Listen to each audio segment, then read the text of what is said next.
Ayan, good day sa ating lahat.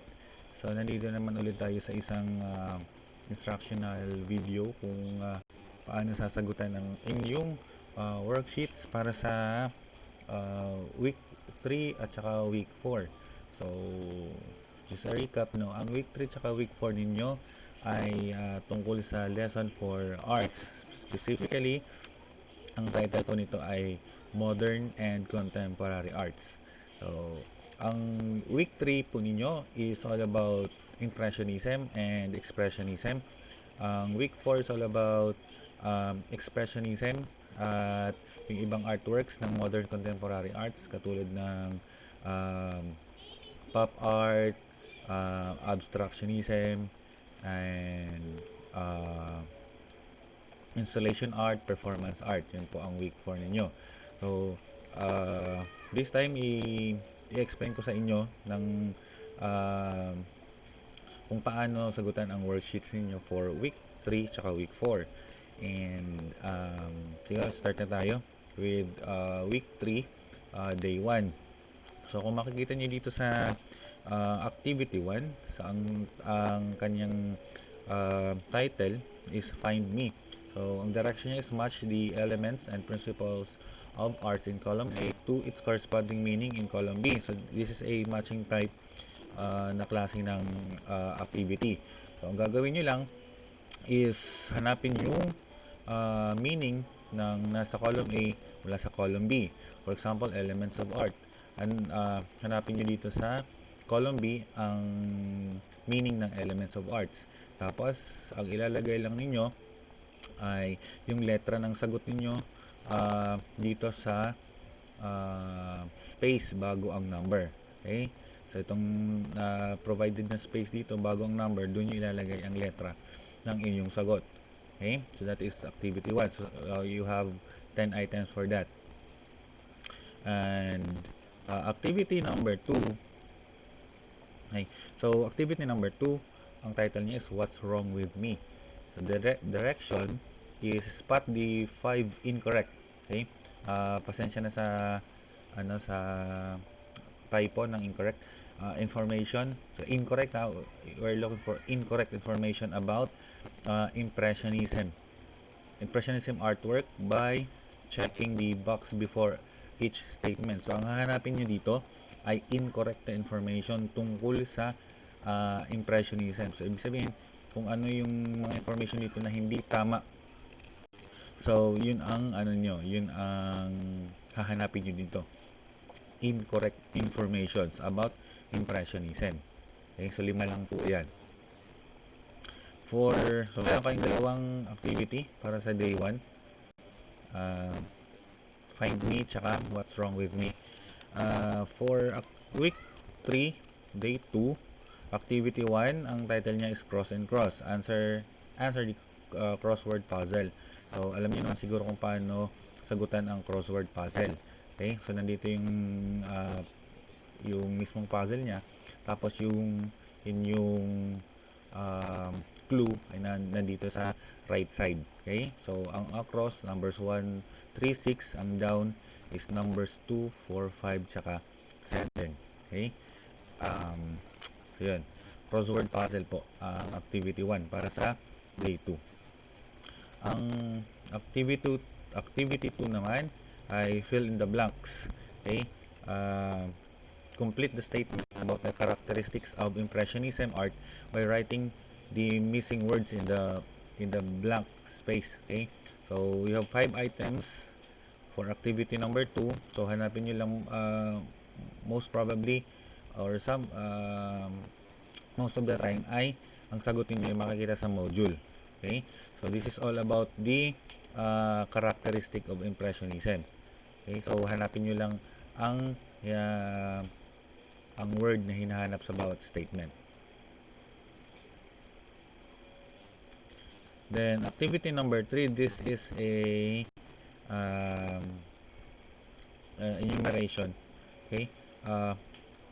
On what you have learned. Okay, so direction, enumerate and briefly discuss the different characteristics of Impressionism. So, this is with regards to the characteristic of uh, Impressionism. And so ito yan, the characteristics of Impressionism. Ito yan. So para sa day 2, tapos ilalagay niyo lang yung own explanation niyo tungkol sa mga characteristics na yan. So for example, brush strokes, lines, lighting, color, subject, and painting outdoors. Okay? So yun yung mga elements and characteristics of Impressionism art. So kung hindi magkasya dito sa space na to, kasi nakikita ko medyo maliit na siya, or maliit na yung space, so pwede nyo ilagay sa ibang bond paper, tapos lagyan nyo na lang ng label na week 3, day 2, activity 3, para kung sakaling mag-check man, hindi mahihirapan hanapin ni teacher. Okay? Pwede nyo yung ilagay ang activity 3 sa ibang papel kung hindi magkakasya dito. Okay. For week 3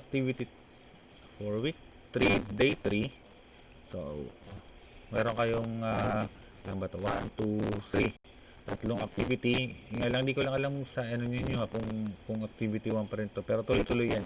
Should be activity 1, activity 2, activity 3. Typo lang siguro yan, or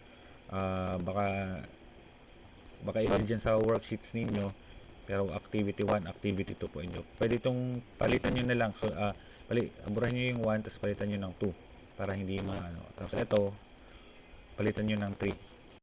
Okay, so explain ko ang week 3 day 3. Ang activity 1 is guess what.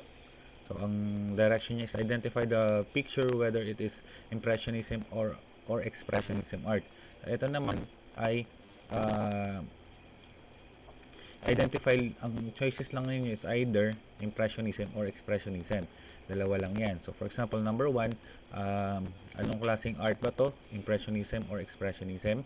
Ganun din sa number 2, 3, 4, and 5. So yun lang ang choices ninyo. It's either Impressionism or Expressionism. So ilagay nyo lang yung sagot niyo dito sa baba, sa space. Okay? Katapat nung picture ng painting or artwork. Okay, for activity number 2, name your artist. Okay, so below are the different Impressionism artwork. Identify the artist behind this masterpiece. Write the letter of your choice. So ito naman, identification lang din, pero multiple choice. Identify nyo lang kung sino ang artist or painter ng bawat painting na nasa numbers 1, 2, 3, 4, and 5. So ang choices ninyo is Claude Monet, Auguste Renoir, and Edward Manet. So yan ang choices ninyo. This is for Impressionism. Yung mga choices ninyo are artists that or artists under Impressionism. Tapos ito namang numbers 1, 2, 3, 4, and 5 ay mga title ng kanilang artwork. So pipili lang kayo kung sinong artist ang gumawa ng mga artwork na yan. Okay. For activity number 3, okay, analyze the picture. List the characteristics of Impressionism shown in this work of art. So, okay, titingnan nyo yung characteristics and elements of Impressionism sa module niyo, tapos titingnan nyo dito kung nai-apply ba yung mga yung mga elements na yon and characteristics. Okay? So, iisa-isa nyo yun. Okay, kung gumamit ba siya ng brush strokes, gumamit ba siya ng mga lines, okay, gumamit ba siya ng color. So, i-ano nyo dito, i-analyze nyo yung picture na to, tapos ililista nyo dito sa baba. Okay, so kung mahigit pa sa 3, dagdag nyo na lang dito sa space sa kanan. Okay, so that is activity number 3. Okay, for week 3 day 4, activity 1, guess what the title and the artist. Okay, directions, name the artwork and the artist. Ang gagawin nyo lang is hanapin yung title ng bawat picture na yan at kung sino ang gumawa. Take note week 3 ay Impressionism at Post-Impressionism. Ibig sabihin, yung mga artworks na to are examples of either Impressionism or Post-Impressionism. So doon lang kayo maghahanap pag kayo maghanap sa ibang art style. Okay, Impressionism or Post-Expressionism lang. Title, tapos artist. Yun lang ang hanapin ninyo. Okay, activity number 2, ganun din, kagaya dun sa isang activity, alamin nyo lang kung sino ang ah, artist ng mga artworks na to. Okay? So 1 to 5 ay title ng mga artworks at ang pagpipilian nyo lang is either Paul Cézanne or si Vincent van Gogh. So yun lang ang choices ninyo for uh, activity number 2. Ang activity number 3 naman is identification. Okay, so bibigyan nyo lang kung anong hinihingi sa bawat number. Okay, for example, number 1, an art movement that continue to use basic qualities of the impressionist but they experimented in bold new ways. So identify nyo lang kung anong hinihingi sa bawat number. So that is activity number 3 para sa week 3, day 4. And let's move on to week 4. So kung mapapansin nyo, puro ano lang yan. Pwede nyo ilagay yung mga sagot dito sa worksheets mismo. So, wala pa kayong, or maliban sa iba na kung gusto nyo sa ibang papel, lalo na doon sa isang activity na kailangan, ito, activity number 3 para sa day 2. Kasi probably mahabang sagutin nyo, so kailangan nyo ng ibang papel para dyan. And then, let's move forward to week 4. Okay? So, week 4 naman are other art styles under modern and contemporary arts. Okay. So, para sa week 4, day 1, so this is a parang matching type lang din. Okay, pero this time, kung makikita nyo yung mga pictures sa paligid, okay, itong mga nasa pictures na to, okay, so ang identify nyo lang siya kung ito ba isang design, isang principle, or isang element. Okay, so you'll just draw a line mula dito sa picture papunta sa word kung siya ba ay isang design, isang principle, or isang element. Okay, so iyan lang siya, i-connect lang siya ng isang line. Okay, draw a line. So yun ang activity number 1. So identify nyo lang to kung ito ba ay design, principle, or element. Okay, dito naman sa sa activity number 2 is identification, pero may choices kayo. Okay, so what am I? So ang choices ninyo, either line, shape, form, color, texture, or space. So yun ang magiging choices ninyo sa bawat number. So you have 6 items. Okay, so for example, number 1, horizontal, vertical, diagonal, straight, curved, dotted, broken, thick, or thin. So identify nyo siya kung anong element of art ba siya. Okay, so this is all about the elements of arts. Okay, for activity number 3, this is a comparison ng dalawang artwork. Okay, just try to observe yung dalawang artworks na to. Tapos identify nyo lang kung ano yung observations ninyo. Okay, being an art critic. So, magiging critic kayo dito sa activity na to. But para mas madali sa inyo, okay, merong guide questions dito sa baba. So yun ang magiging basihan ng inyong observation. So describe how the different elements and principles were used by expressionist artists to convey their individual style. How important are those elements and principles in each artwork? Okay. Then number 2, what qualities make an artwork expressionistic? So ito naman, hindi na siguro magkakasya to sa dito sa worksheets. Sa worksheet ninyo, most probably gagawin nyo na siya sa ibang papel. Okay? Kasi pwedeng mahaba ang sagot niyo dito because it is an observation. Tapos sasagutan niyo pa tong mga questions sa number 1 at saka sa number 2. Okay, so this is week 4, day 1. Then week 4, day 2 naman tayo. Movement for movements. Okay? So move the letters in the picture to form a word that would identify and fit the specific art movement.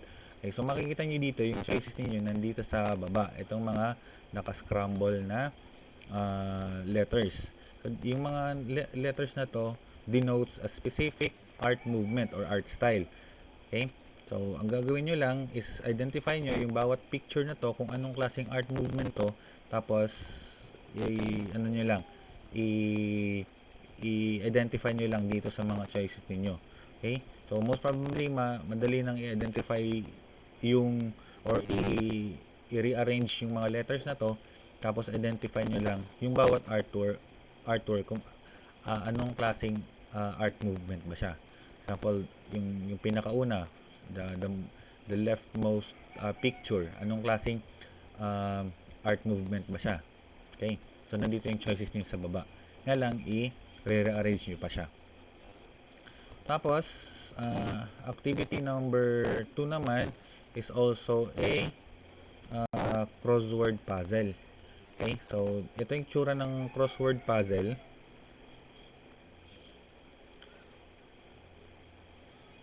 So, ito itsura ng crossword puzzle. I-zoom ko lang ng konti. Ay, wait lang. So, ito yung itsura ng crossword puzzle. Okay, tapos may mga pictures dyan. This is to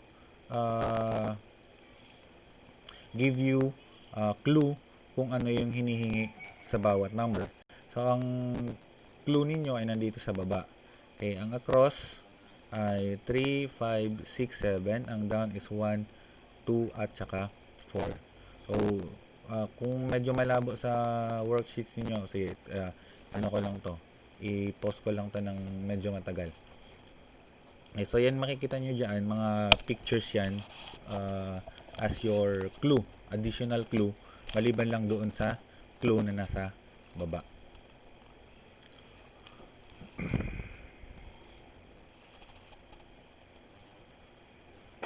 Okay, so yan ang activity number 2 for day 2.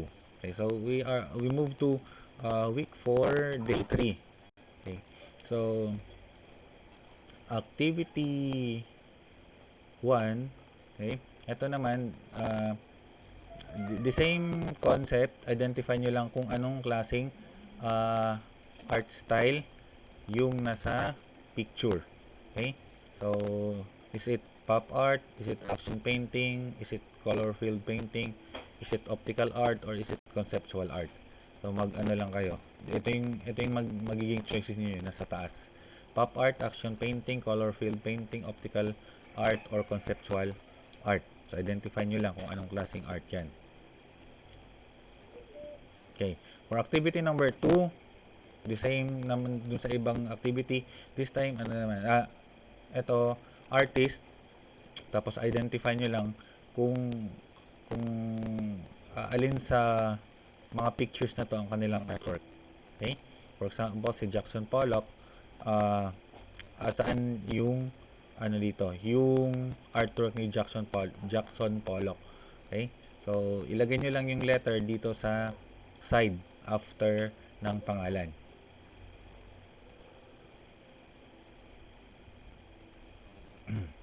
Okay. Activity number 3, itong ang bibigyan ko ng diin kasi ito yung I think the only art activity para sa ano na to, para sa lesson na to. Okay? Ito lang ang art activity para sa lesson na to. Okay? So this is an activity that will require you to create your own modern art. So gagawa kayo ng sarili nyong artwork dito. Now, kung makikita nyo, may letter A, may letter B. Ibig sabihin po niyan, mamimili lang kayo. It's either action painting or color field painting ang gagawin ninyo. So, nasa inyo na yan kung gusto nyo mag-action painting or kung gusto nyo color field painting. Now, for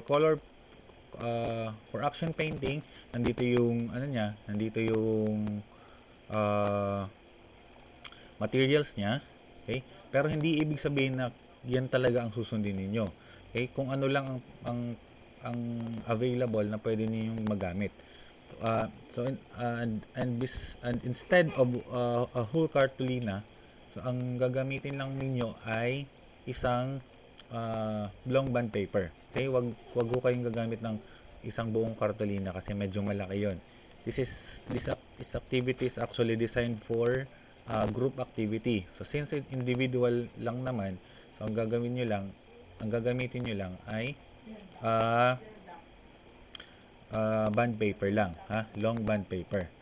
But the rest, importante dito for action painting is yung acrylic paint, okay? Pwedeng paintbrush, tas yung iba pwede ng ano yan, optional na lang yan. Okay? Then, uh, kagaya din sa color field painting. So instead of a whole cartolina, ano lang to, bond paper lang ang gagamitin. Okay?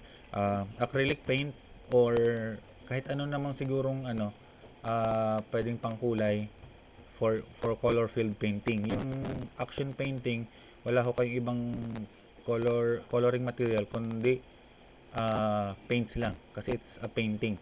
Okay? Hindi nyo kasi makukuha yung style ng action painting kung hindi paint ang gagamitin, hindi pintura. Okay, ito yung color field painting, uh, pwedeng ibang coloring material. Pwedeng acrylic paint, poster paint, or any available coloring material. Kung meron kayong kung meron kayong oil pastel, pwede nyo magamit sa color field painting. Now, bibigyan ko kayo ng example ng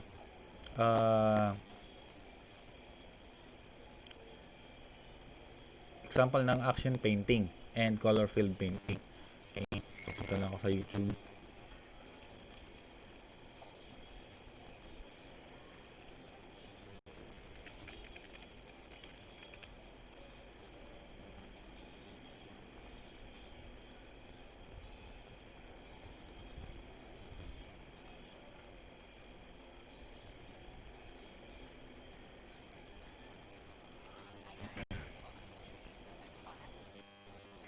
Very simple. You're not going to need a lot of directions at all. Just follow along the way that I do it, and then you guys can just do it your way after this. So just watch. It's a pretty short demonstration, and have fun. You guys are going to need some newspaper to cover your surface or a tarp to put down. You want a box to put your canvas in.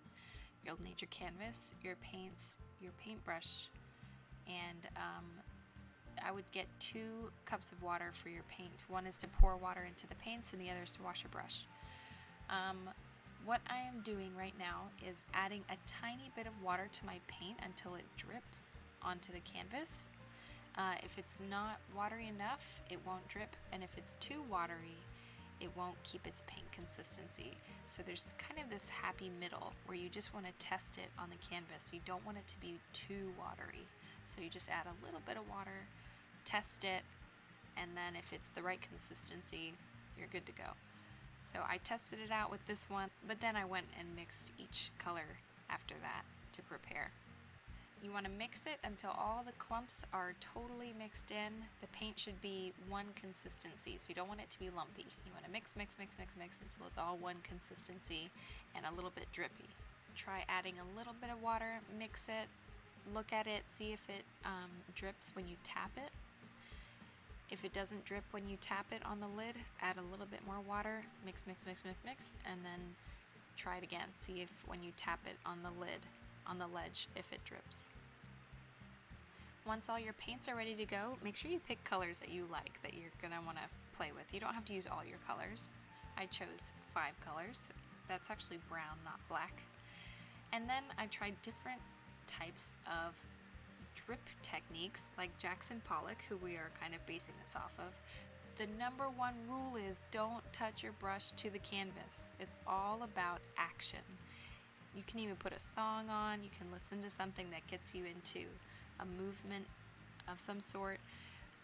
There's different ways to do this, but we want you guys to just really feel the painting process. Just really have fun moving and getting that movement onto the paper without touching the paper. Some flicking methods are really cool. Sometimes I tapped it on the edge of the box to try to get some drips. Sometimes I even just poured a little bit of paint on there. Keep getting more paint and go with the flow. Just flick it, act like a music conductor and swing left and right. Just make sure that you don't get paint all over your house. The paint will go everywhere, so try to stay inside the box. Keep your mess to a minimum for your family's sake so that we don't have a lot of mess to clean up. I saved red for last because it really pops. It's my brightest color, and I was finished after that. To clean up, I capped all of my paints. I washed my brushes really good until there was no paint left over. And then I put my painting somewhere really safe where it could dry. Keep the painting somewhere safe where it can dry for a long time because the paints might be really thick and they need extra days to dry. But I hope you guys had fun, and I can't wait to see what you made.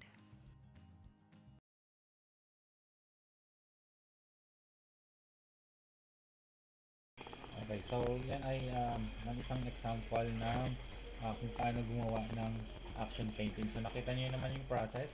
So according to the video, the number one rule ay kailangan hindi lumapat ang paintbrush or kahit anumang material na ginagamit nyo sa canvas ninyo. On this particular activity, ang gagamitin nyo lang ay bond paper. So kung nakita nyo, sa loob siya ng box para po hindi masyadong madumi yung working station ninyo. So as I have said kanina, this could probably one of the artworks na gagawin niyo at ipapasa. Okay? So dahil naka uh, uh, bond paper naman siya, so pwede niyo siyang isama doon sa worksheets na inyong isasubmit uh, by next week. Okay? And I hope ay nabigyan na kayo ng inyong schedule for the retrieval ng worksheets from week 1 to 4. Then ito naman ay example ng color field painting.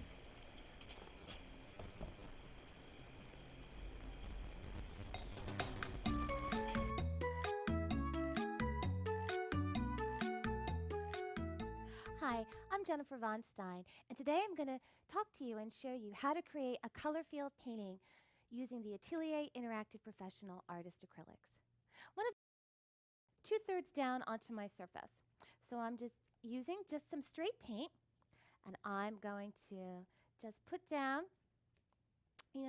a square rectangle. I'm not blocking this out exactly. I'm just kind of eyeballing it so I can keep it a little bit looser. I am varying my brush strokes because I do like to have a little bit of texture and a little bit of interest if you look at this painting close up. I don't want it to be so super smooth at this stage of the game. So I'm going to just kind of put that in, and you can see I'm laying the cerulean blue, which is a semi-transparent paint, on fairly heavy so that I can have a good mass tone of color. All right, there we go. The next color that I'm going to use is permanent green light. Clean my brush here, and I'm going to put that down at the bottom third of my painting here. There we go. Now, permanent green light is also a nice semi-transparent color, but you can see when I paint it out and get that nice undertone, it really has that beautiful yellow in it, and I like that, so that'll look good. The reason that I chose these two colors as well is because with the blue and the green, it kind of reminds me of the sky and the land. So it's a nice kind of abstract reference.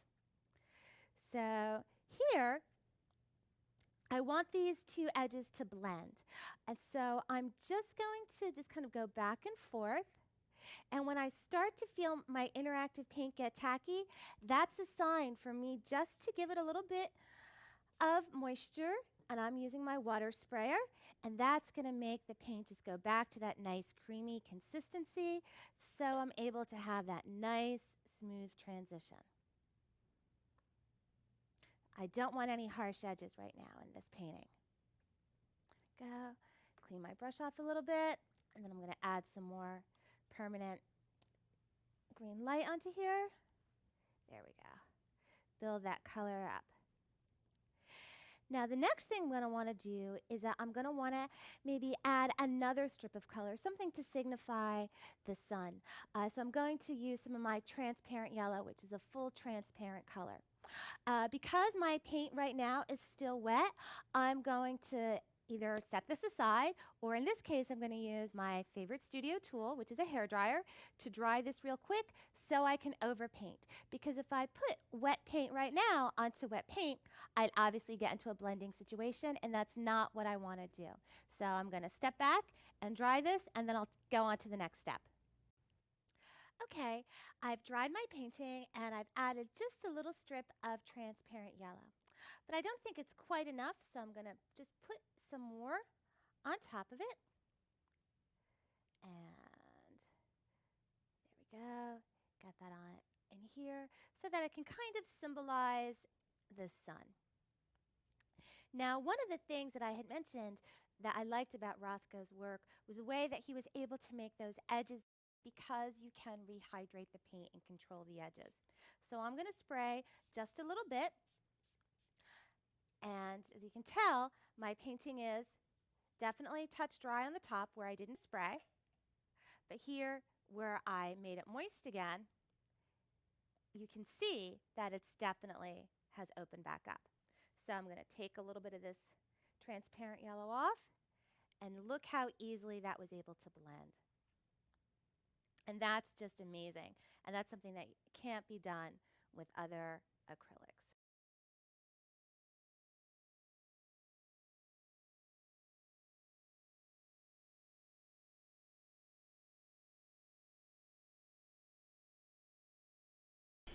Okay, so yan ay ang example ng color field painting. So, maganda kung meron kayong internet connection ay makita niyo yung samples na to. Just type sa search box sa YouTube kung action painting or color fields painting.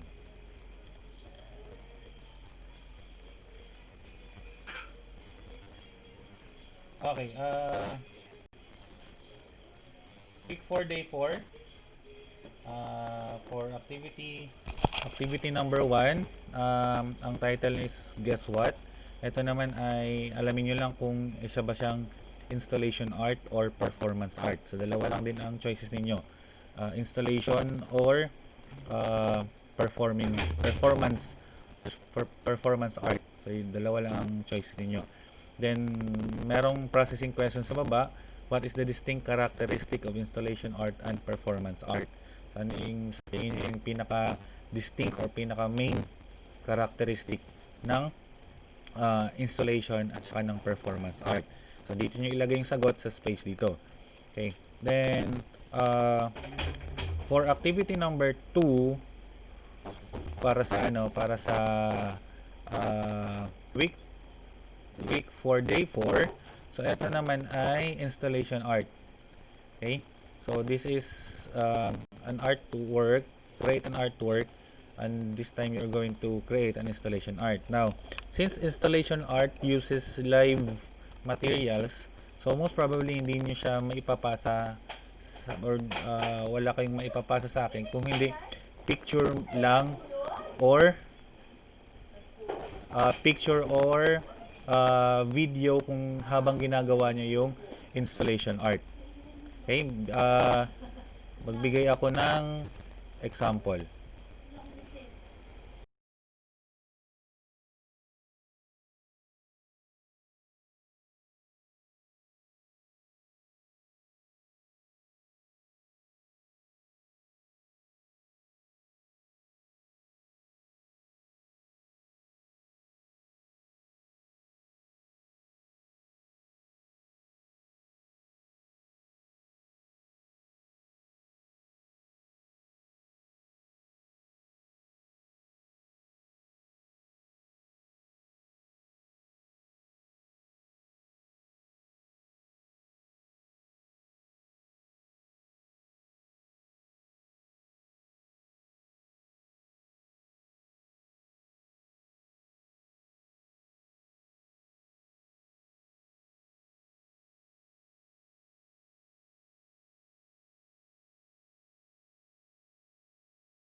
So yan ang example ng installation art.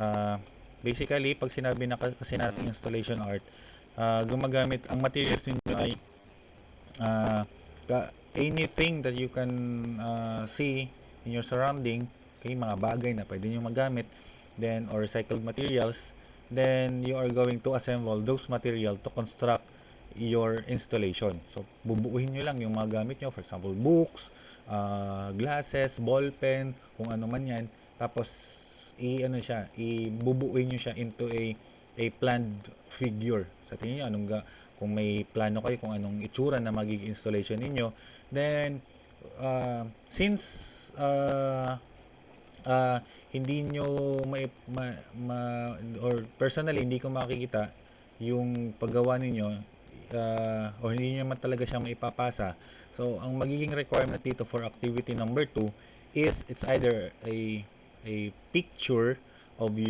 yourself creating your artwork, tapos yung magiging final product. Okay? Kumbaga, pagsamahin nyo na lang sa isang picture, or ano tawag doon, i-collage nyo na lang. Okay? Isang picture habang ginagawa niyo yung activity, isang picture na final output. Okay? It's picture na habang ginagawa, and picture na yung final output. Okay? Tapos pagsamahin niyo na lang into one picture, i-merge nyo na lang. Tapos once na isa-submit niyo na, or once na hiningi ko na, ay i-submit niyo na lang.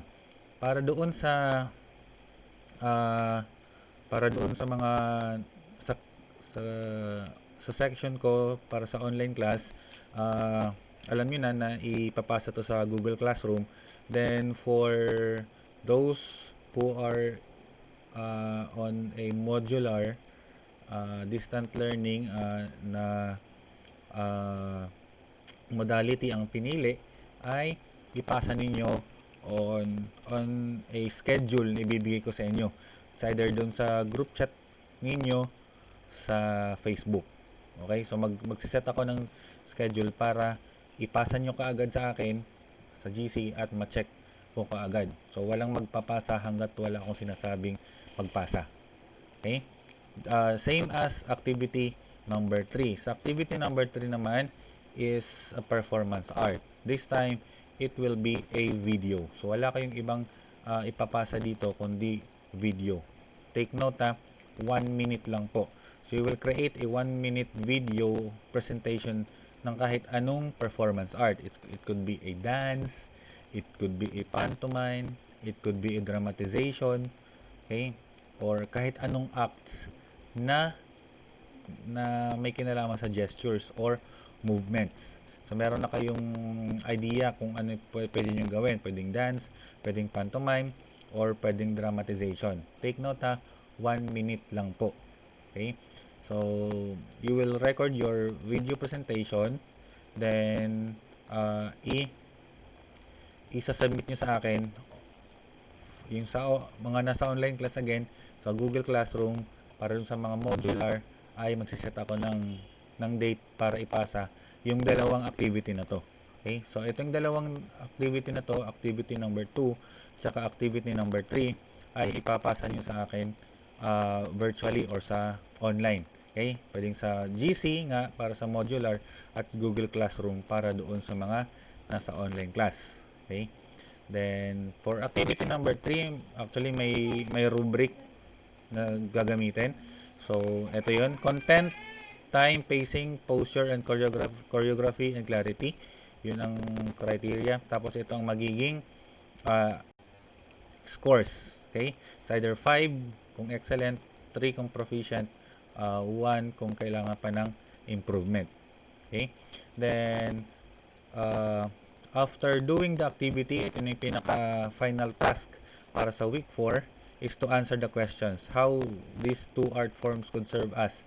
Okay? Paano natin magagamit ang installation art at performance art in the field of communication in the modern era, and forms of commentary on current issues and concerns. So, paano natin magagamit yung dalawang klase ng artwork na to, installation art at performance art, sa dalawang field na to, communication at saka commentary on current issues and concerns.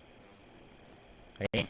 So, paalala, activity 2, activity number 3, ipapasa po virtually or sa online.